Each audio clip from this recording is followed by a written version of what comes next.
தம் வித்யாத் துக்க சம்யோகம் வியோகம் யோக சஞ்ஞிதம். தம் வித்யாத், நீ இதை அறிந்து கொள் அர்ஜுனா என்று சொல்லி, துக்க சம்யோகம் வியோகம், துக்க சம்யோகம், துக்கம் என்றாலே துக்கம், சோகம், கவலை, கஷ்டம் இதெல்லாம் பொருள். சம்யோகம் என்றால் துக்கத்துடன் சம்பந்தப்பட்டது என்று அர்த்தம். நம்ம மனம் துக்கத்தோடு சம்பந்தப்பட்டிருந்த என்றால் அதுக்கு தான் துக்க சம்யோகம் என்று பெயர். நம்ம மனமும் அந்த துக்கமும் ஒரு கனெக்ஷனை, ஒரு பாண்டை ஃபார்ம் பண்ணிடுச்சுன்னா அதுதான் துக்க சம்யோகம் என்று பெயர். துக்க சம்யோகம் வியோகம், அந்த சம்யோகத்தை, அந்த சம்பந்தத்தை அறுப்பது யோக சம்யுதம்.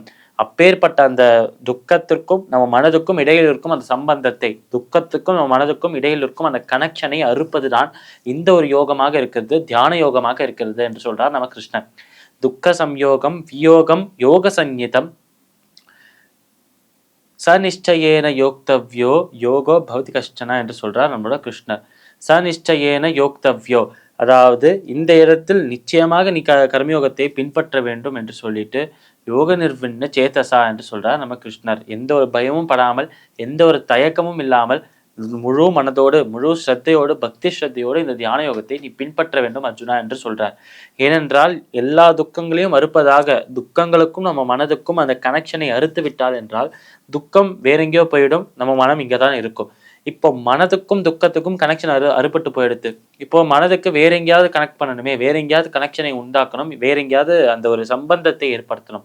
அப்படி துக்கத்தோடு இருந்த அந்த சம்பந்தத்தை அறுத்து விட்டதால் இப்போ மனமும் அந்த இறைவனும் சம்பந்தத்தை ஏற்படுத்தி கொள்வார்கள். அந்த இறைவனை நம்ம மனதுக்குள்ள ரொம்ப ஸ்திரமாக பதித்து வைத்தோம் என்றால், அவரின் நினைவிலேயே எப்பவும் ஊறி போயிருந்தோம் என்றால், எந்த ஒரு செயலை செய்தாலும் அது சின்ன சின்ன செயலிருந்து பெரிய செயல் வரைக்கும், பெரிய விஷயங்கள் வரைக்கும் எதை செய்தாலும் அந்த இறைவனை நம்ம மனதில் வைத்துக்கொண்டு செய்தோம் என்றால், நாமும் அதில் கடினமான உழைப்பை செலுத்தி நம்ம உழைப்புக்கு ஏற்ற மாதிரி பலனை அவர் அளிப்பார் என்று சொல்லி, அந்த பலன் கிட்டிய உடனேயே அந்த பலனை அவரிடம் சமர்ப்பித்தோம் என்றால், இது எல்லாத்தையுமே செய்து கர்மயோகத்தின் சாரமாக இது எல்லாத்தையுமே செய்தோம் என்றால் நிச்சயமாக நாம் செய்யும் செயல்லையும் நமக்கு வெற்றி கிடைக்கும்.